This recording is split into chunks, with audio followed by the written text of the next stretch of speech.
भारत में दिनों दिन बढ़ती हुई बेरोजगारी और उससे परेशान भारत की जनता, यह बात किसी से छिपी नहीं है। लेकिन क्या हम यह अंदाजा लगा सकते हैं कि इसके पीछे की वजह क्या है?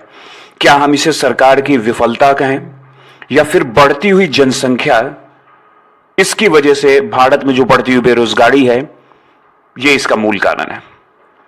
इसके विषय में हमने पटना की जनता से बात की और उनकी राय ली, और उनसे बात करके हमें यह पता चला कि सरकार की तरफ से भी कुछ गलतियां हैं, सरकार की तरफ से भी काफी गलतियां हैं, लेकिन सरकार की गलतियों के बावजूद जनसंख्या में बढ़ती हुई बढ़ोतरी भी इसके पीछे का एक बहुत बड़ा कारण है।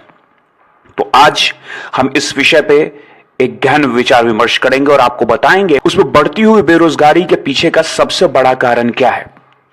जो जनसंख्या है उसके वजह से बेरोजगारी में कहां हद तक वृद्धि हो रहा है? ये तो सरकार ही ना बताएंगे। सरकार तो बोले लॉकडाउन से जब से हम लोग कहाँ कुछ हो रहा है, कुछ नहीं हो रहा है। अभी 1100 रुपये गैस सिलेंडर हो गया। कमाएगा गरीब आदमी की बाल बच्चा के पढ़ाएगा, अपना पेट पालेगा। बताइए कितना किराए पे मकान लिया हुआ, कहाँ जाएगा आदमी? हम लोग के पास कुछ बचेगा तब ना किराया देगा। महंगाई बहुत हो गया भैया, बहुत महंगाई हो गया। हम लोग गरीब आदमी है। 200 रुपये सरसों तेल हो गया है, 1100 रुपये CNG हो गया, गैस हो गया है। हम लोग बहुत दिक्कत में पड़े हुए। सरकार इस पर ध्यान नहीं दे रही है। अच्छा, अब हम लोग क्या करें? रोड पर रहते हैं, हम लोग को दिन भर के 200 रुपया भी नहीं कमा पाते हैं, धूप में रहते हैं।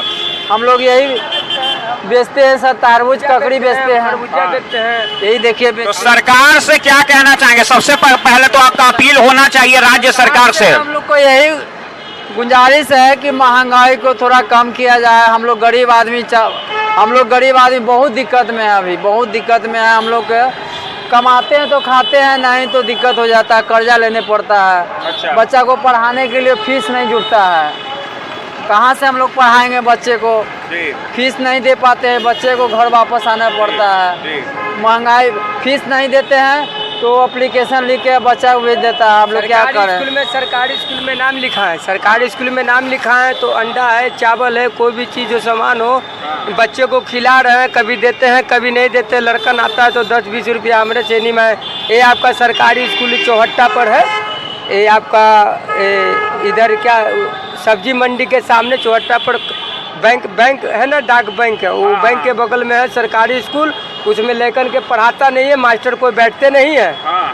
उसमें लड़कन खेलता है, कोई गोर में चोट लगा करके आता है, कोई ऐसे आता है। अपना दवा बीरो करते हैं, ओकरों में भी सामान उमान। हाँ, ध्यान कोई नहीं देते हैं। कभी अंडा देते हैं, कभी चावल देते हैं।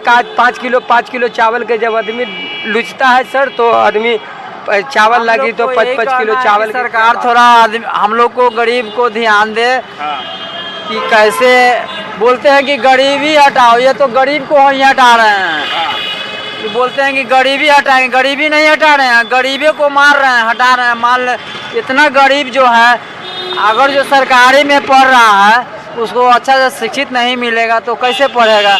प्राइवेट में पढ़ाते हैं तो 1 महीना से पहले से ही बिल भेज देता है। हम लोग बहुत दिक्कत में है। इसका हल हम लोग सरकार नहीं दे रहा है। आप देख रहे हैं कि लोगों में असंतुष्टि है।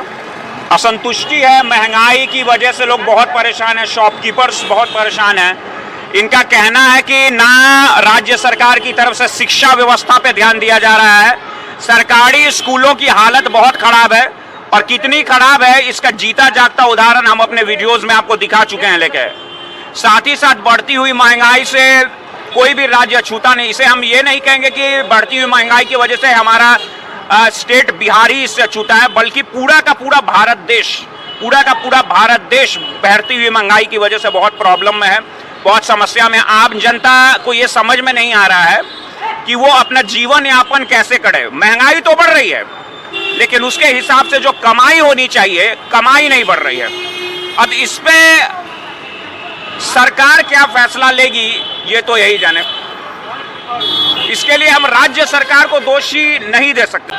भारत में जनसंख्या वृद्धि की दर 2.1% प्रतिवर्ष है। तीव्र गति से बढ़ती हुई जनसंख्या बेरोजगारी का सबसे बड़ा कारण है। इस अनुपात में रोजगार के अवसरों में वृद्धि नहीं होती रही, अतः दिनों दिन बढ़ती बेरोजगारी एक विकराल रूप धारण करती जा रही है। योजनाबद्ध आर्थिक विकास तथा बड़े बड़े उद्योग की स्थापना से स्वचालित यांत्रिकृत मशीनों को बढ़ावा मिला है। इन उद्योगों में श्रम ग्रहण तकनीकी का कम प्रयोग किया जाता है तथा इन उद्योगों द्वारा अच्छी किस्म की वस्तुएं कम लागत पर उत्पन्न की जाती है, जिससे लघु और कुटीर उद्योगों की लगातार कमी हो रही है। रूढ़िवादिता तथा पारिवारिक मोह के कारण भारतीय श्रमिकों में गतिशीलता का अभाव पाया जाता है। अगतिशीलता का दूसरा पहलू यह है कि श्रमिक भाषा, रीति रिवाज और संस्कृति में भिन्नता, घर से दूरी की बाधा के कारण अन्य जगहों पर भी कार्य करने के इच्छुक नहीं होते, अतः पूर्ण रोजगार प्राप्त करने में यह भी एक बाधा है। यहाँ की शिक्षा पद्धति व्यवसाय प्रधान या व्यावहारिक होने के बजाय सिद्धांत प्रधान है।